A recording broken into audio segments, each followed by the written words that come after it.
Tutto è marmo e marmo bianco, d'una bianchezza immacolata che risplende nell'azzurro. Dovunque grandi forme solide, la cupola, il muro pieno, i piani adeguati, la ferma postura del massiccio rotondo o quadrato. È impossibile esprimere in parole l'originalità e la grazia dell'architettura così rinnovata.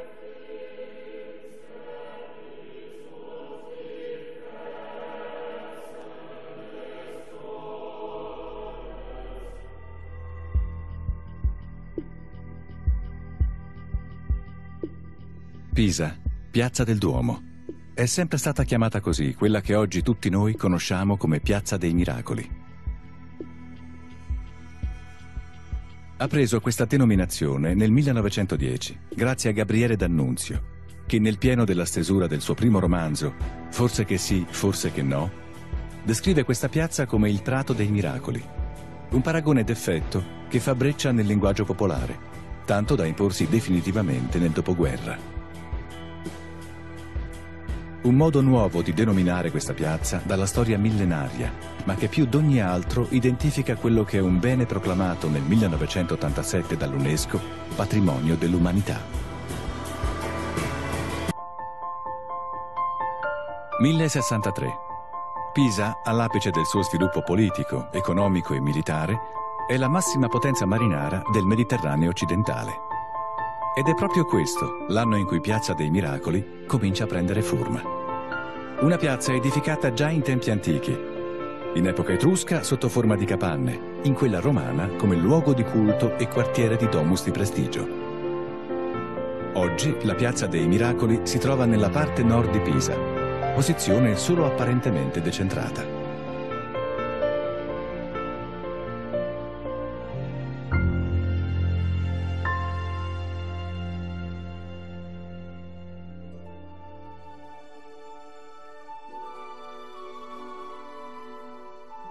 La cattedrale di Pisa racconta la sua storia attraverso una serie di epigrafi presenti sulla facciata. Sono una serie di iscrizioni murate che permettono di comprendere con esattezza le varie vicende che hanno portato alla costruzione del Duomo, come ad esempio le vittorie dei Pisani sui Saraceni ed il saccheggio di Palermo, che aveva permesso di raccogliere un cospicuo bottino più che sufficiente per la costruzione della cattedrale. Nel 1063 vengono anche avviati i lavori di ricostruzione della Basilica di San Marco a Venezia, ragion per cui si ipotizza una rivalità tra le due importanti repubbliche marinare su chi avrebbe realizzato il luogo di culto più bello e sontuoso. I lavori di costruzione della cattedrale si svolgono in due fasi. La prima è ad opera dell'architetto Buscheto, che dà alla chiesa l'originario impianto a 5 navate, mentre la seconda è ad opera di Rainaldo, responsabile del prolungamento dell'edificio e della facciata. Definita il Tempio di marmo bianco come la neve, la cattedrale viene consacrata 55 anni dopo l'inizio dei lavori, il 26 settembre 1116, con una cerimonia solenne ufficiata da Papa Gelasio II.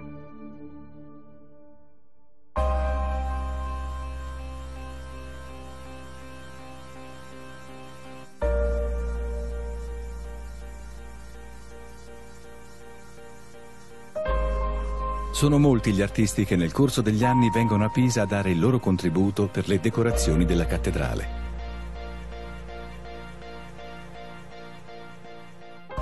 Da Cimabue a Bonanno Pisano, che per la cattedrale realizza le porte in bronzo presenti nella facciata, fino ad altri artisti di primissimo livello, come Giovanni Pisano e Andrea del Sarto.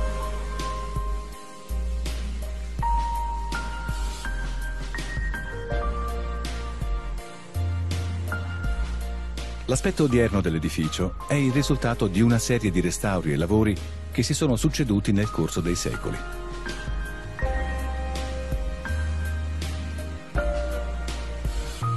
Uno degli interventi più eclatanti viene effettuato verso la fine del Cinquecento, in seguito ad uno spaventoso incendio che arriva a distruggere anche parte del tetto.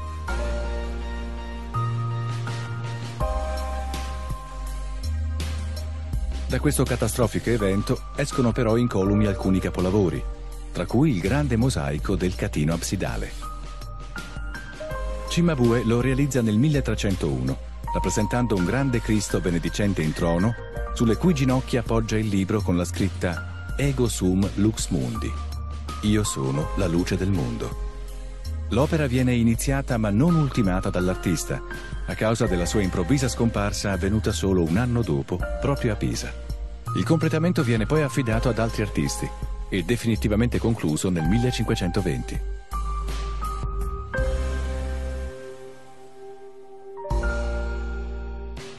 Proprio per questo motivo è difficile stabilire con certezza cosa sia effettivamente rimasto del progetto iniziale di Cimabue.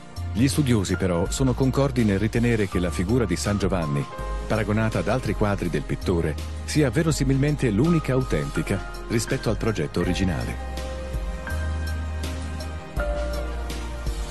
Si salvano anche dal disastroso incendio larghe porzioni del pavimento cosmatesco medievale, un vero e proprio tappeto marmoreo dalle molte forme e colori, tanto diffuso a Roma quanto raro al di fuori della città eterna.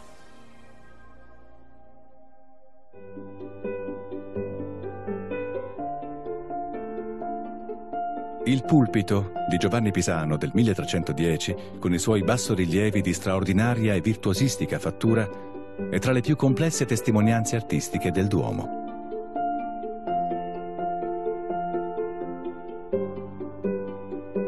Scolpendo la vita di Cristo, Pisano, in un intreccio marmoreo di storie e personaggi, realizza una vera e propria descrizione del fervore religioso dell'epoca. Al posto delle classiche colonne, Pisano opta per telamoni e cariatidi, figure che personificano le 4 virtù cardinali: la giustizia, la fortezza, la temperanza e la prudenza.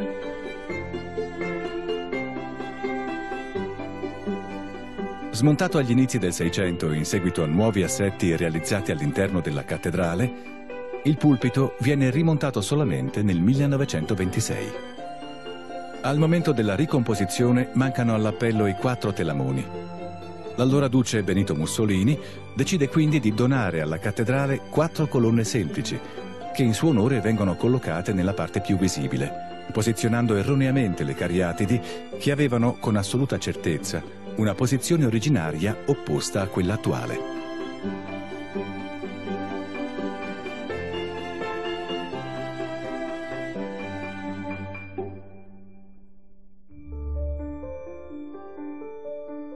Con la sagacità del suo ingegno inventò quella semplicissima e regolata misura del tempo per mezzo del pendolo, non prima da alcun altro avvertita, pigliando occasione di osservarla dal moto d'una lampada mentre era un giorno nel Duomo di Pisa. È con queste parole che Vincenzo Viviani racconta un'esperienza che il suo maestro Galileo Galilei fa tra il 1581 e il 1584. Galilei, pisano di nascita, proprio nel Duomo, osservando il movimento di una lampada sospesa, intuisce che il periodo di oscillazione dipende dalla lunghezza della corda e non dalla massa, il cosiddetto isocronismo del pendolo.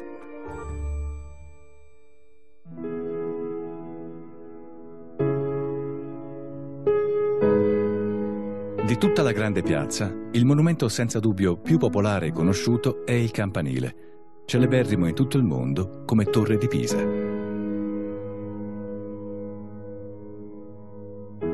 La sua non voluta pendenza l'ha resa universalmente inconfondibile. I lavori di costruzione della torre hanno inizio il 9 agosto del 1173. Non è chiaro con certezza chi sia stato l'artefice del progetto. Per molto tempo ne è stato ritenuto autore Bonanno Pisano. Studi successivi hanno attribuito la paternità della struttura al Diotisalvi, già progettista del battistero, con cui presenta evidenti analogie. L'edificazione della torre ha una storia travagliata, legata indissolubilmente alla sua pendenza.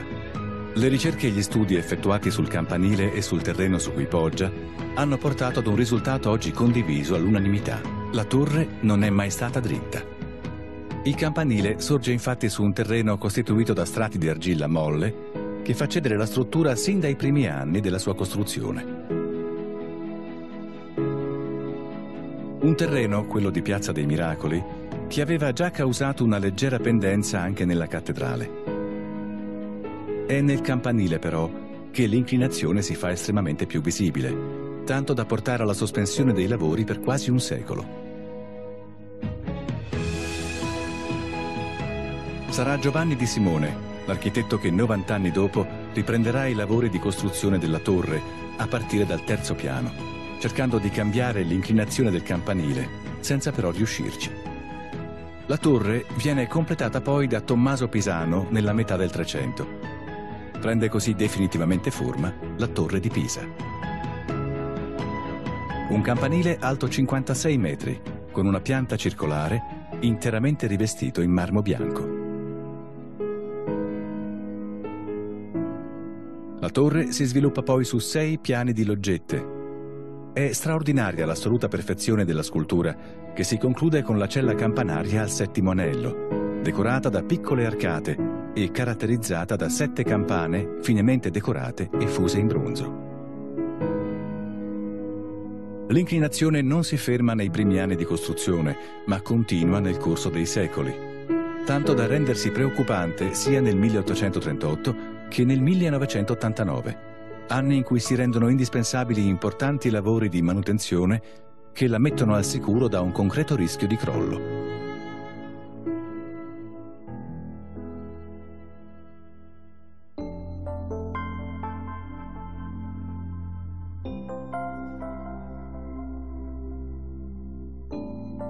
Sul lato opposto della piazza sorge il Battistero, fondato nell'agosto del 1152.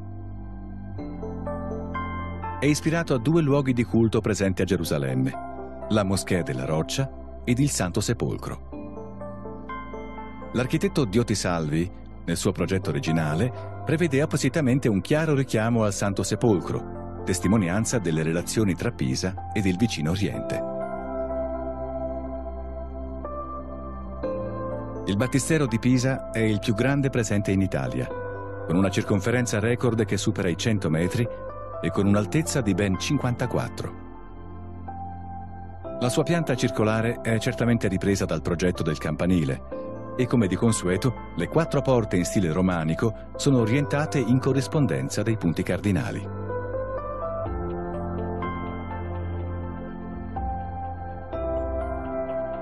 Le porte sono decorate con stile classico, un elemento che caratterizza la scultura pisana del XII secolo.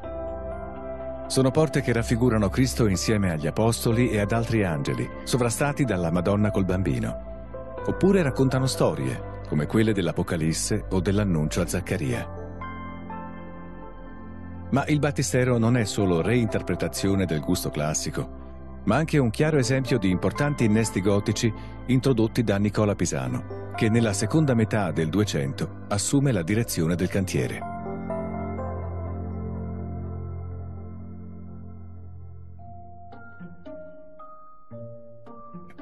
Le novità introdotte dal celebre artista non si fermano solo all'esterno.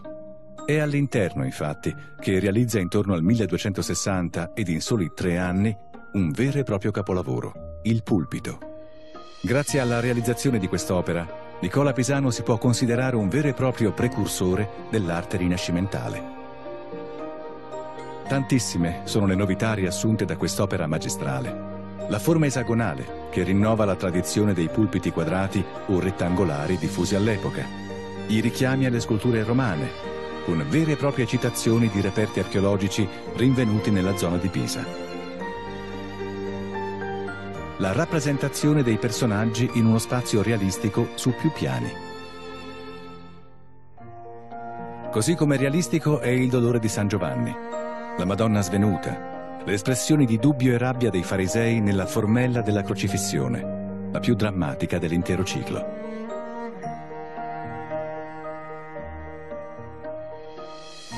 Il Battistero rappresenta il primo luogo sacro nella vita di ogni cristiano e per questo l'intera città partecipò fisicamente alla costruzione della struttura. Piazza dei Miracoli non è un semplice luogo di culto. Nel corso dei secoli la vita all'interno della piazza è vivace e molte testimonianze scritte raccontano un grande movimento tra questi gioielli d'architettura.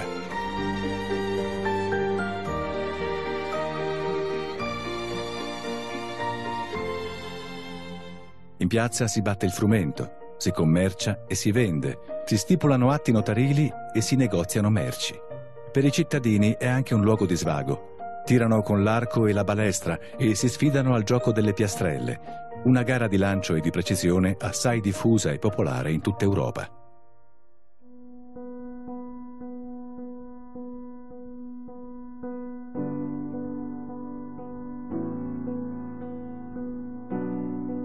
Nel 1277 si delimita l'area del cimitero monumentale di Pisa, il Camposanto.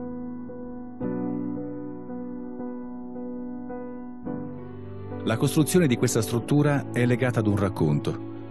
Ubaldo Lanfranchi, arcivescovo di Pisa, ritorna dalla Terra Santa con una grande quantità di terra del Monte Calvario, che sparsa all'interno del cimitero ne sancisce la santità.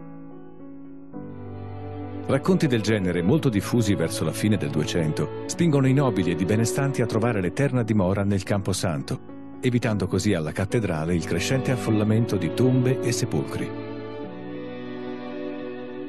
È questa una novità per tutta l'Europa, poiché da sempre le personalità più in vista, governanti, professori, uomini illustri e religiosi, trovavano sepoltura nelle stesse chiese.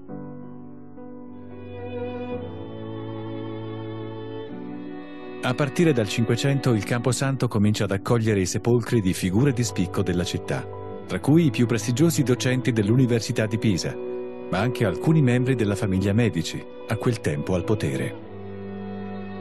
Il Camposanto diventa così il luogo dove viene conservata la memoria cittadina non solo attraverso i personaggi simbolo della città, ma anche mediante la celebrazione dei fasti del passato di Pisa.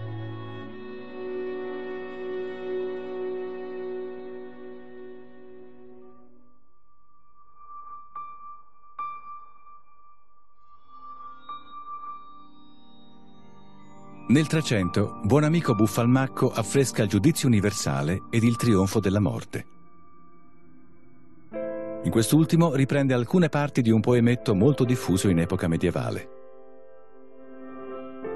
Nel racconto originale, 3 cavalieri durante una battuta di caccia si imbattono in 3 uomini morti che, apparsi per volere di Dio, ammoniscono i cavalieri sulla condotta da tenere pronunciandosi con il motto «Voi sarete quello che noi siamo».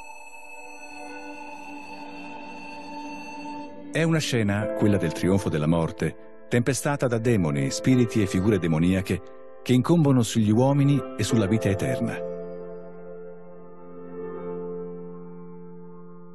Nella seconda metà del 400, Benozzo Gozzoli, discepolo di Beato Angelico, realizza le storie dell'Antico Testamento, una serie di affreschi dislocati su tutta la parte nord del Camposanto. Tra questi il più famoso è Giuseppe alla corte del faraone. È stato recentemente restaurato dopo un terribile danneggiamento avvenuto nel corso della Seconda Guerra Mondiale. Il 27 luglio 1944, una scheggia di una bomba lanciata dagli alleati provoca l'inizio di un incendio sul tetto del Camposanto. Non potendo utilizzare le cisterne, che erano sotto la vigilanza militare, le fiamme divampano sulle travi in legno, che collassano e cedono sull'interno della struttura, provocando un danno ingente alle opere custodite.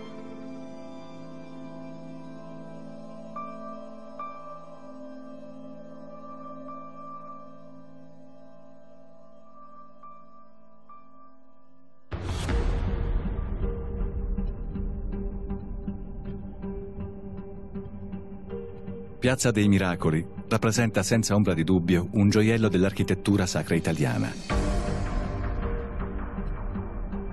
La cattedrale, il campanile, il battistero ed il camposanto sono edifici unici ma al tempo stesso legati da un destino comune. Apprezzati nel corso dei secoli non solo dai visitatori, che a partire dal 600 in numero sempre più crescente sono accorsi a visitare le meraviglie di questa splendida piazza, ma anche da storici, studiosi, letterati. Il 12 dicembre del 1827 è Giacomo Leopardi a raccontare alla sorella Paolina. L'aspetto di Pisa mi piace assai più di quel di Firenze. Questo Lungarno è uno spettacolo così bello, così ampio, così magnifico, così gaio, così ridente che innamora. Non ho veduto niente di simile né a Firenze né a Milano né a Roma e veramente non so se in tutta l'Europa si trovino vedute di questa sorta. Vi si passeggia poi nell'inverno con gran piacere perché v'è quasi sempre un'aria di primavera, sicché in certe ore del giorno quella contrada è piena di mondo, piena di carrozze e di pedoni. Vi si sentono parlare 10 o 20 lingue. Vi brilla un sole bellissimo tra le dorature del caffè, delle botteghe piene di galanterie e nelle invetriate dei palazzi e delle case, tutto di bella architettura. Nel resto, poi, Pisa è un misto di città grande e di città piccola, di cittadino e di villareggio. Un misto così romantico che non ho veduto mai altrettanto.